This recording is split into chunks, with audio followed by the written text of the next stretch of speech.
Hello student, welcome to my YouTube channel.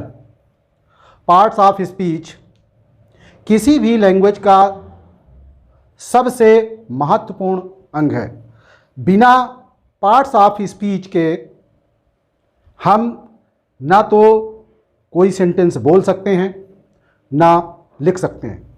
तो parts of speech होता क्या है किसी भी लैंग्वेज के लिए, वो जानने का हम प्रयास करते हैं।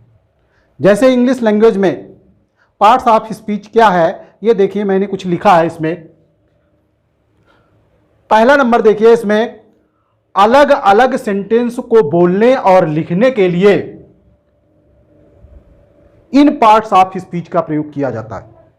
अर्थात कि हम एक सेंटेंस में अपनी पूरी बात नहीं कर सकते और एक सेंटेंस में पार्ट्स ऑफ स्पीच का प्रयोग तो होगा ही, लेकिन हमारी बातचीत लिखने की हो या बोलने की हो, वो केवल एक सेंटेंस में ही प्रयोग नहीं की जा सकती। इसलिए हमें विभिन्न प्रकार के सेंटेंस बोलने पड़ते हैं। वो असर्टिव भी हो सकता है, इंट्रोगेटिव भी हो सकता है, एक्सक्लेमेटरी भी हो सकता है, किसी भी तरह का कोई भी सेंटेंस हो सकता है। और उस सेंटेंस में पार्ट्स ऑफ स्पीच आते हैं। अब पार्ट्स ऑफ स्पीच हैं कौन कौन से, इधर लिखे हुए हैं। दूसरा नंबर ये देखते हैं कि अपने विचार और बात लिख करके या बोलकर एक दूसरे को व्यक्त करते हैं। अर्थात भाषा का प्रदान, लैंग्वेज का प्रदान लिखकर या बोलकर हम एक दूसरे के साथ करते हैं। तो जो हम शब्द लिखते हैं सेंटेंस को बनाने के लिए, वही जो है पार्ट्स ऑफ स्पीच कहलाते हैं। और इन सब का एक अपना अपना कार्य है, अपना अपना स्थान है। देखिए यहाँ पर सेंटेंस का निर्माण जिन अलग अलग शब्दों से किया जाता है, उनका अपना अपना कार्य और स्थान होता है। जैसे नाउन है, उसका क्या काम है, प्रोनाउन का क्या काम है, वर्ब का, एडजेक्टिव, एडवर्ब का, इन सब का अपना एक स्थान होता है और इनका अपना एक कार्य होता है। और इन्हीं से मिल करके हमारी भाषा बनकर तैयार होती है, हमारा सेंटेंस बनकर के तैयार होता है और हमारे विचार और हमारी बातों का जो है दूसरे लोगों से हमारा जो है ये आदान प्रदान होता है। तो वीडियो को शुरू करते हैं, लेकिन जिन्होंने मेरा अभी चैनल सब्सक्राइब नहीं किया है वो चैनल को सब्सक्राइब कर लें, बेल आइकन को प्रेस कर लें ताकि अगली वीडियो का नोटिफिकेशन उनको शीघ्र ही मिले। तो लेट्स स्टार्ट। देखिए पार्ट्स ऑफ स्पीच। नाउन पहला है, नाउन। अब नाउन का काम क्या है, नाउन का काम क्या है, नाउन का स्थान क्या है। नाउन का काम सब्जेक्ट के स्थान पर होता है, ऑब्जेक्ट के स्थान पर होता है। तो एक मैंने सेंटेंस लिखा है, पहले उसमें यह जानकारी कर लेते हैं कि इसमें कौन सा पार्ट्स ऑफ स्पीच है, कहां पर वो रखा हुआ है। तो देखिए सेंटेंस है, her doctor advised her to take medicine in time but she was very careless. यह सेंटेंस लिखा है। हर डॉक्टर एडवाइज्ड हर, उसके डॉक्टर ने उसे सलाह दिया to take medicine in time, समय से दवा लेने के लिए, लेकिन शी वॉज वेरी केयरलेस, लेकिन वो तो बहुत लापरवाह थी। तो अब इसमें हम जानने का प्रयास करते हैं कि इसमें कौन कौन से पार्ट्स ऑफ स्पीच हैं जिनके माध्यम से ये सेंटेंस बनकर के तैयार हुए। इसमें देखिए सेंटेंस जो लिखा है, हर डॉक्टर, हर डॉक्टर, ये पूरा सब्जेक्ट है और इसमें ये नाउन शब्द है डॉक्टर, और ये प्रोनाउन है। कैसा प्रोनाउन है, पजेसिव प्रोनाउन है जो एक एडजेक्टिव के रूप में काम करता है। किसका, डॉक्टर, उसका डॉक्टर। तो एक पजेसिव प्रोनाउन है जो एक एडजेक्टिव के रूप में काम करता है। यहां पर है प्रोनाउन, लेकिन किसका काम करता है, एक एडजेक्टिव के रूप में। किसका, डॉक्टर, उसका डॉक्टर। और ये पूरा यहां पर सब्जेक्ट, वर्ब एडवाइज्ड, हर ये ऑब्जेक्ट है, pronoun. To take, to take medicine, to take infinitive है, अर्थात ये डबल पार्ट ऑफ स्पीच में आता है जो ये इन्फिनिटिव है। इन्फिनिटिव के रूप में लिखा हुआ है। मेडिसिन नाउन शब्द है, इन टाइम समय। अब ये इन का मतलब यहां पर प्रीपोजिशन है और टाइम फिर नाउन शब्द है। बट ये कंजक्शन है। बट क्या है यहां पर? एक कंजक्शन है। सी प्रोनाउन है, वास वर्ब है, बेरी यहां पर बेरी क्या है? एक एडवर्ब है। बेरी क्या है? यहां पर एडवर्ब है जो एक एडजेक्टिव के बारे में बताता है, एडजेक्टिव को मॉडिफाई करता है। तो but she was very careless, she was careless अर्थात सी की जो है यहां पर क्वालिटी बताई गई कि वो कैसी है? लापरवाह है। और उसको जोर और दे दिया गया कि बहुत लापरवाह है, अर्थात उस एडजेक्टिव की जो मॉडिफाई किया गया उसको और अधिक बता दिया गया। तो ये किसका काम कर रहा है? वेरी एडवर्ब का। और ये क्या है? केयरलेस एक एडजेक्टिव है। तो थोड़ा थोड़ा सभी के बारे में जान लेते हैं और फिर इसके बाद अगली वीडियो में क्रमशः नाउन, प्रोनाउन, एडजेक्टिव इनके बारे में विधिवत मैं बताना शुरू करूंगा। तो पहले इनके बारे में थोड़ा थोड़ा जान लेते हैं। नाउन, नाउन सभी लोग जानते हैं, सभी ने डिफिनीशन भी पढ़ा है। Noun is the name of any person, place और थिंग। और उसी के साथ में एब्स्ट्रैक्ट आइडिया, स्टेट, अवस्था। तो ये जो पूरा संसार है इसमें जितनी भी वस्तुएं हमें दिखाई देती हैं और जिनको हम अपना कोई नाम दे देते हैं, वो वस्तुएं लिविंग थिंग्स सजीव हो, नॉन लिविंग थिंग निर्जीव हो, या मैन मेड हो या फिर नेचुरल हो, प्राकृतिक चीजें हो, ये मनुष्य के द्वारा निर्मित हो, कोई भी, अर्थात जितने भी इस वर्ल्ड में, इस संसार में जो भी हमारी नजरों के सामने दिखाई देता है और उसका हम एक नामकरण करते हैं, एक नाम दे दिया है, तो क्या है? एक नाउन है। कोई भी, जैसे ये पेन, कोई लड़का दिखाई दे रहा है बॉय, उसका नाम रख दिया मोहन। कोई शहर, और शहर का नाम है लखनऊ, आगरा। तो इस तरह से इसमें जो लिविंग थिंग्स और non living things, man made और नेचुरल जो भी चीजें सब आती हैं वो क्या है? सब नाउन है। जहां तक हमारी नजर पड़ती है वो सब नाउन है, वो सब क्या है? नाउन है। जैसे यहां पर मैंने लिखा है, यहां पर पर्सन, कोई भी व्यक्ति हो, कोई भी व्यक्ति हो। तो रमेश, रमेश नाउन है, मैन हो गया, या फिर बॉय है, पर्सन से संबंधित है। ये सब पर्सन से संबंधित है, कोई भी व्यक्ति हो। और प्लेस, स्थान, कोई भी स्थान हो, कोई भी स्थान हो, hospital, city, Taj Mahal, red fort, village, या विलेज का कोई नाम या शहर का नाम कोई भी हो, तो वो सब क्या है? एक प्लेस में चला गया। Things, there are many kinds of things in this world, such as iron, gold, silver, wood. तो ये सब क्या है? नाउन है।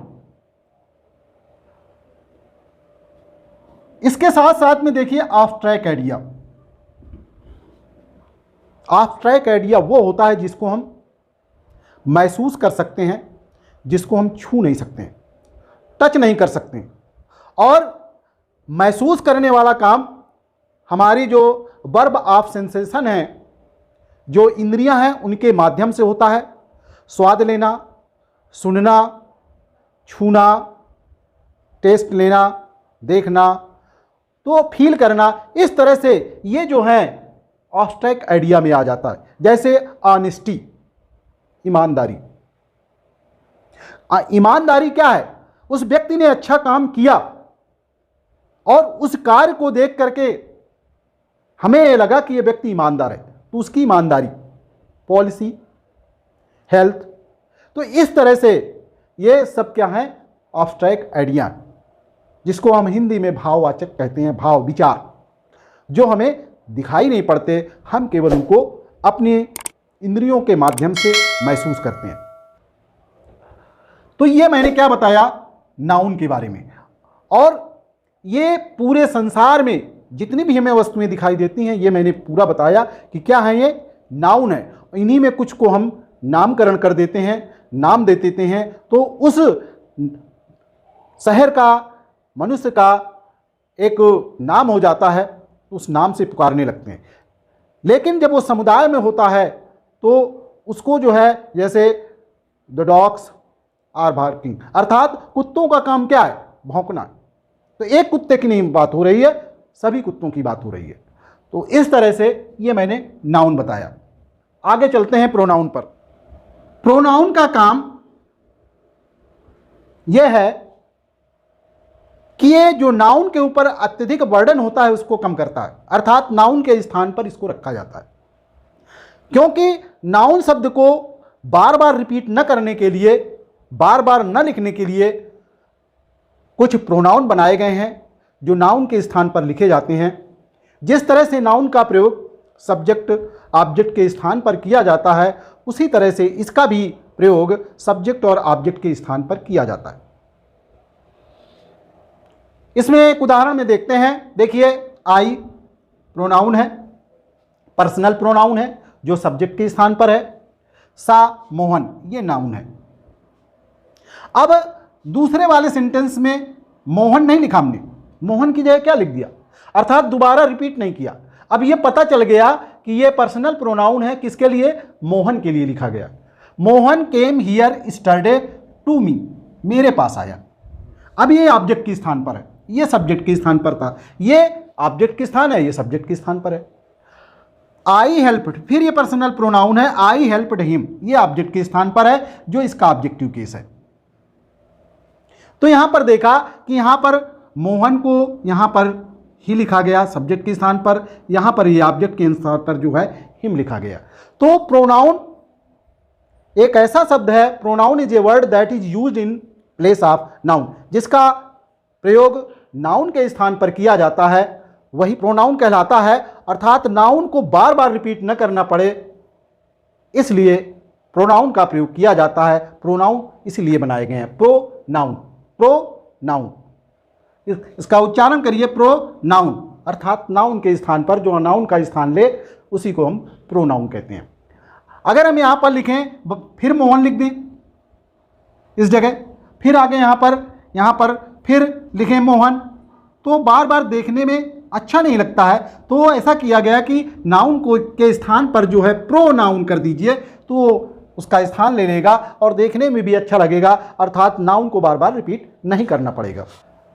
एडजेक्टिव, एडजेक्टिव वो पार्ट्स ऑफ स्पीच है जो किसी नाउन या प्रोनाउन को क्वालिफाई करता है, उसके बारे में ही कुछ बताता है, गुण दोष बताता है उसका, रंग भेद बताता है उसका, या अन्य चीज बताता है। अर्थात नाउन और प्रोनाउन को ही क्वालिफाई करता है, दूसरे को, किसी को, दूसरे अन्य पार्ट्स ऑफ स्पीच को नहीं करता है। तो इसमें इसका प्रयोग किस तरह से किया जाता है, दो तरीके से इसका प्रयोग किया जाता है। पहला प्रयोग है एट्रीब्यूटिव यूज। एट्रीब्यूटिव यूज का मतलब यह है कि जिस नाउन या प्रोनाउन के बारे में बताएगा उसके ठीक पहले रखा जाएगा। जैसे एडजेक्टिव, इसके बाद नाउन कोई आया, इस तरह से रखा जाएगा, अर्थात उसके पहले रखा जाएगा। प्रेडिकेटिव यूज का मतलब क्या है कि उसके पहले ना करके सेंटेंस में कहीं पर दूसरी जगह पर आएगा, अर्थात नाउन पहले आ जाएगा और आगे कहीं पर उस नाउन के बारे में विशेषता बताएगा, तो उसको प्रेडिकेटिव कहते हैं, प्रेडिकेटिव यूज। ये सेंटेंस लिखे हुए हैं, this is a black cow, ये काउ ये नाउन है, उसके पहले ये एडजेक्टिव, अर्थात काउ को के बारे में बता रहा है कि काउ कैसी है, उसका रंग कैसा है, ब्लैक है।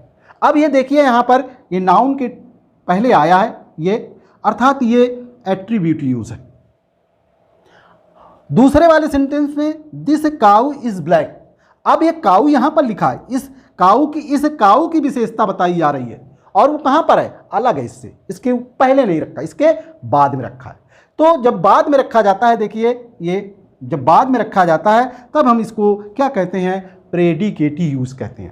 तो एडजेक्टिव का प्रयोग, ये हमने सीखा कि एडजेक्टिव का प्रयोग दो तरीके से किया जाता है, या जो है एडजेक्टिव का ठीक उसके पहले प्रयोग होगा तो उसको एट्रीब्यूट यूज कहेंगे।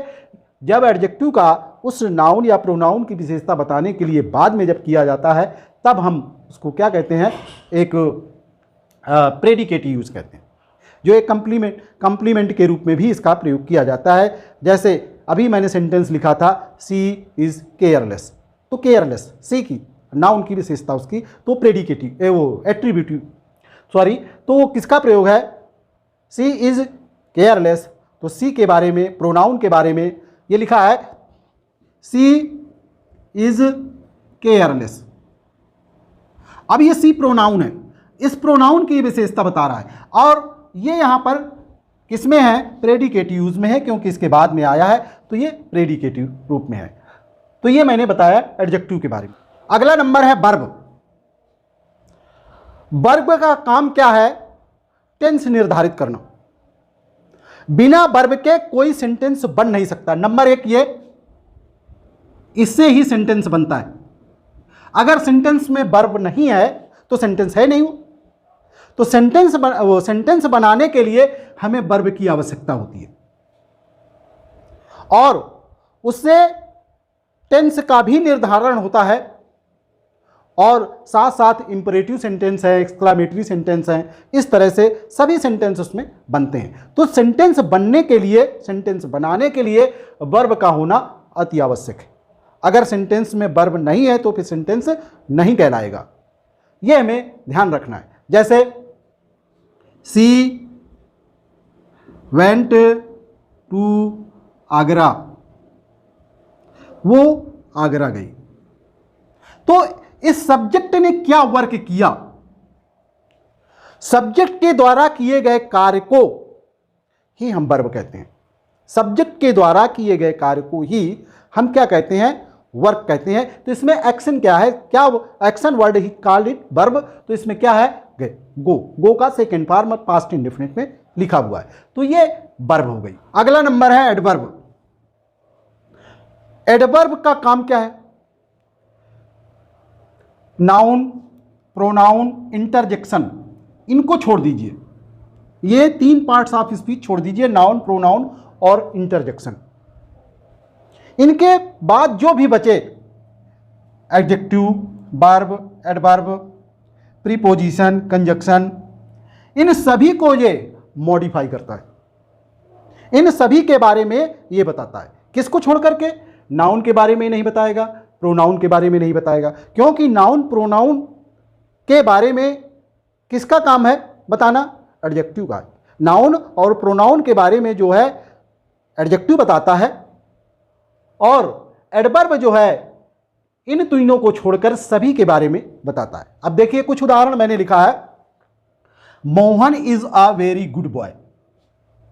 अब बॉय तो ये नाउन है, इसके पहले क्या लिखा है, गुड। गुड एक एडजेक्टिव है और इस गुड को मॉडिफाई करने के लिए वेरी लगा हुआ है।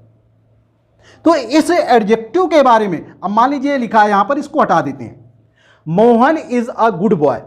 मोहन एक अच्छा लड़का है, तो ये एडजेक्टिव है, ये नाउन को क्वालिफाई कर रहा है। लेकिन इस एडजेक्टिव को और बढ़ा दिया जाए, बहुत अच्छा, तो ये क्या काम करने लगा, एडवर्ब का। क्योंकि ये एक एडजेक्टिव है तो यहां पर किसको मॉडिफाई कर रहा है, एडजेक्टिव को। एडजेक्टिव को मॉडिफाई कर रहा है, एडजेक्टिव के बारे में बता रहा है। दूसरे वाले सेंटेंस में देखते हैं, सी प्लेड वेल, वो खेली, उसने खेला। कैसे खेला, अच्छा खेला। तो इस वर्ब को ये मॉडिफाई कर रहा है, वर्ब के बारे में बता रहा है, इस वर्ब के बारे में कि खेला उसने, कैसे खेला, अच्छा खेला। तो ये क्या है, यहां पर एक एडवर्ब है। गुड और वेल के बारे में मैंने एक वीडियो पहले भी बनाया है, गुड और वेल में अंतर क्या है। जैसे गुड यहाँ पर एडजेक्टिव है, वेल क्या है, एडवर्ब है, तो दोनों में अंतर, और दोनों को जो डिग्री चलती है पॉजिटिव, कंपैरेटिव, सुपरलेटिव सेम होती है, वही होती है, good better best, well better best.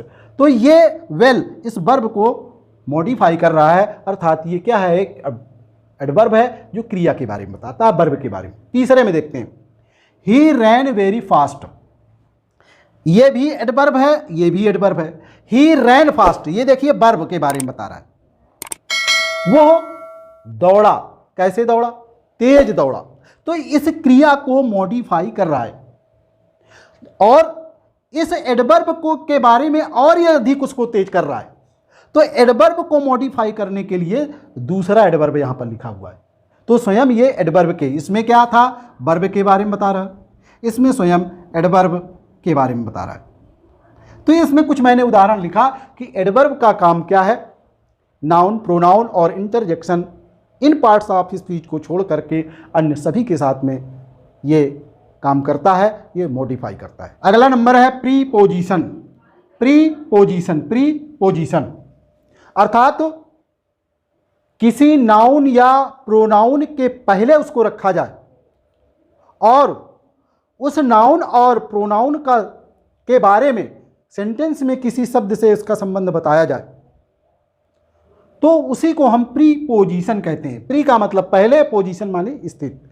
तो इसमें क्या लिखा है, नाउन या प्रोनाउन के पूर्व इसका प्रयोग किया जाता है, और सेंटेंस में जो और शब्द आए हैं और पार्ट्स ऑफ स्पीच आए हैं उनमें से किसी से इसका संबंध बताया जाए, तभी हम इसको प्रीपोजिशन कहते हैं। अब प्रीपोजिशन ये तीन तरीके से होते हैं, सिंपल प्रीपोजिशन, कंपाउंड प्रीपोजिशन, और तीसरा है फ्रेज प्रीपोजिशन।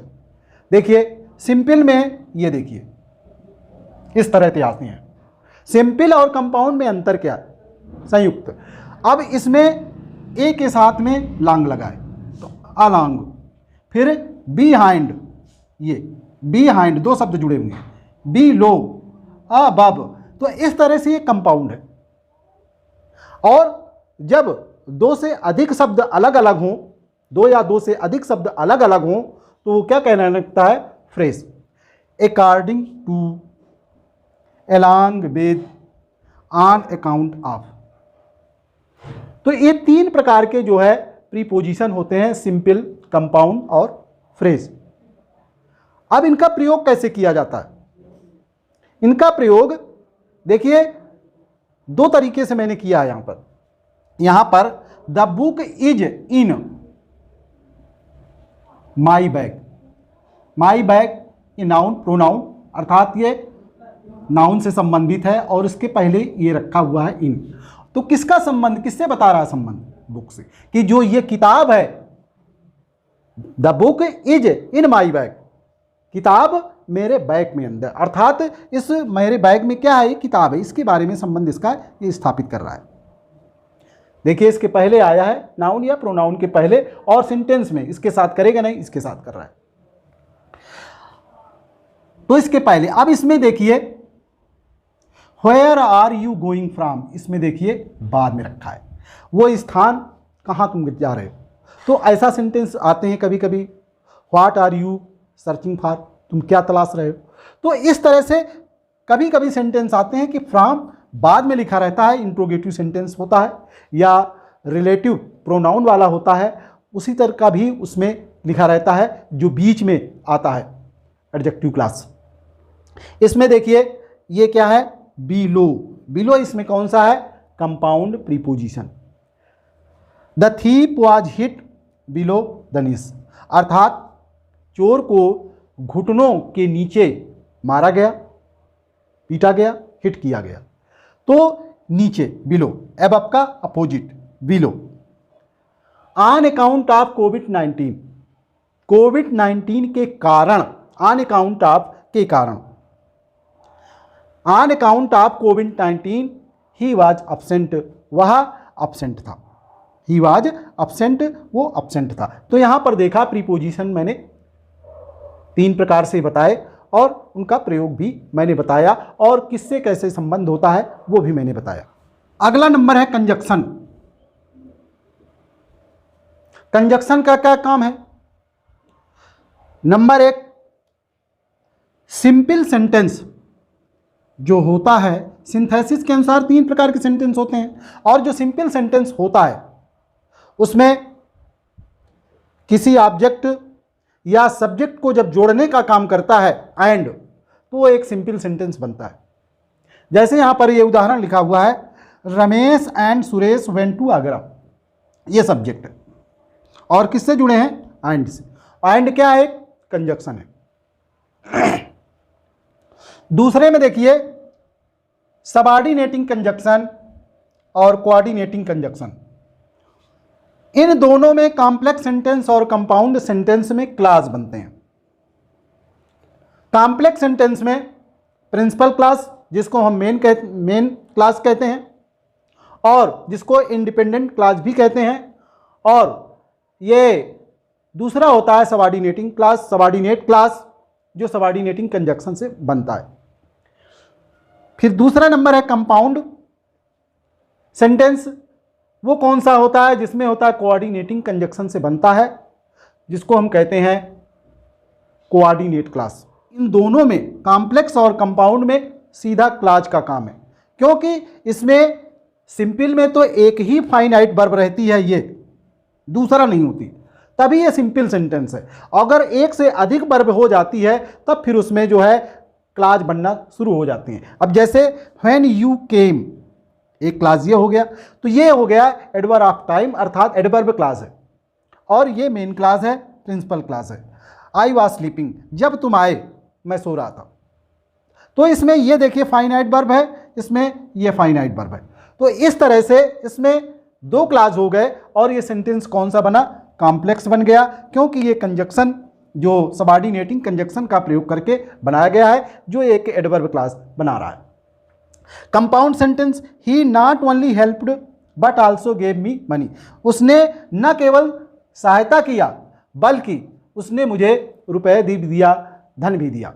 तो इस तरह से इसमें देखिए एक वर्ब ये है और दूसरी वर्ब ये है, तो 2 वर्ब आई यहाँ पर। तो इस तरह से क्या हुआ, ये 2 क्लास हो गए इसमें। और ये जो नॉट ओनली बट आल्सो जो कोरिलेटिव कंजक्शन के रूप में प्रयोग होते हैं, ये किस में आते हैं, कोऑर्डिनेटिंग कंजक्शन के रूप में प्रयोग किए जाते हैं, जो कंपाउंड सेंटेंस बनाते हैं। तो ये है कंजक्शन का काम। अगला नंबर है इंटरजेक्शन। इसमें एकदम अचानक फीलिंग आती है, उल्लास की, हर्ष की, खुशी की, नफरत की और विस्मय की, और इसका चिन्ह ये होता है, इसके साथ में इसका प्रयोग किया जाता है, विस्मय वाला एक्सक्लेमेटरी सिंबल जिसको कहते हैं, उस वर्ड के बाद में। तो जैसे उल्लास है, हुर्रा है, ब्राव है, ओह, आह, इस तरह से, फाई फाई, इस तरह से, हेलो, इस तरह से शब्द लिखे रहते हैं, और उनके तुरंत बाद में ये सिंबल लगता है। कुछ ये दुख बताने वाले, खुशी बताने वाले, उल्लास बताने वाले, आश्चर्य कर देने वाले, विस्मय कर देने वाले, नफरत करने वाले होते हैं। जैसे एक उदाहरण मैंने लिखा, एलॉस, अफसोस है, दुख है, दुख के लिए प्रयोग किया जाता है। आई हैव फेल्ड, कि मैं फेल हो गया, मैं फेल हो गया हूँ। Hurrah, we have won the match, खुशी का प्रयोग है, प्रसन्नता का है, हर्ष का है, आहा खुशी है, hurrah, we have won the match, हमने मैच जीत लिया है। तो इस तरह से इंटरजेक्शन का प्रयोग किया जाता है पार्ट्स ऑफ स्पीच में। अगला देखते हैं, अगला नंबर है आर्टिकल। आर्टिकल को पार्ट्स ऑफ स्पीच में नहीं रखा गया, लेकिन हम जब कोई सेंटेंस बोलते हैं, विचारों का आदान प्रदान करते हैं, तो हमें इनका भी प्रयोग करना पड़ता है। आर्टिकल ए एंड द, ए और एन ये इंडिफिनिट आर्टिकल हैं, द एक डिफिनिट आर्टिकल होता है, और इनका प्रयोग एक डिटरमाइनर के रूप में या एक एडजेक्टिव के रूप में इनके प्रयोग किया जाता है, एक डिमॉन्स्ट्रेटिव एडजेक्टिव के रूप में इनका प्रयोग किया जाता है। अगला नंबर आता है डबल पार्ट्स ऑफ स्पीच। अब डबल पार्ट्स ऑफ स्पीच क्या होता है? डबल पार्ट्स ऑफ स्पीच को हम ध्यान से पढ़ेंगे, इनको समझेंगे। डबल पार्ट्स ऑफ स्पीच, इसके बारे में मैं पहले बता चुका हूं। पार्टिसिपल, जिरंड और इन्फिनिटिव, जब मैंने फाइनाइट वर्ब और नॉन फाइनाइट वर्ब के बारे में बताया था तो उसमें विधिवत मैंने समझाया कि फाइनाइट वर्ब कौन सी होती है, कैसे पहचानते हैं कि फाइनाइट वर्ब है और नॉन फाइनाइट वर्ब कौन सी है। नॉन फाइनाइट वर्ब को ही हम डबल पार्ट्स ऑफ स्पीच कहते हैं। नॉन फाइनाइट को ही हम क्या कहते हैं, डबल पार्ट्स ऑफ स्पीच कहते हैं। इनका सब्जेक्ट से कोई लेना देना नहीं है कि सब्जेक्ट सिंगुलर है कि प्लूरल है, और पर्सन कैसा है, फर्स्ट पर्सन है, सेकंड पर्सन है, टेंस कैसा है, इससे कोई लेना देना नहीं है, सब के साथ में बराबर लगती है। और इसको डबल पार्ट्स ऑफ स्पीच क्यों कहा जाता है, क्योंकि ये वर्ब से बनती हैं सभी, लेकिन वर्ब का काम नहीं करती हैं। वर्ब से बनती हैं लेकिन वर्ब का काम नहीं करती हैं। जैसे यहाँ पर देखिए लिखा है पार्टिसिपल। पार्टिसिपल का काम एक वर्ब से बनी और एडजेक्टिव के रूप में काम करने लगी। तो जो प्रेजेंट पार्टिसिपल है, वर्ब और वर्ब में आईएनजी लग गया, और तो ये किसका काम करने लगा, एडजेक्टिव का।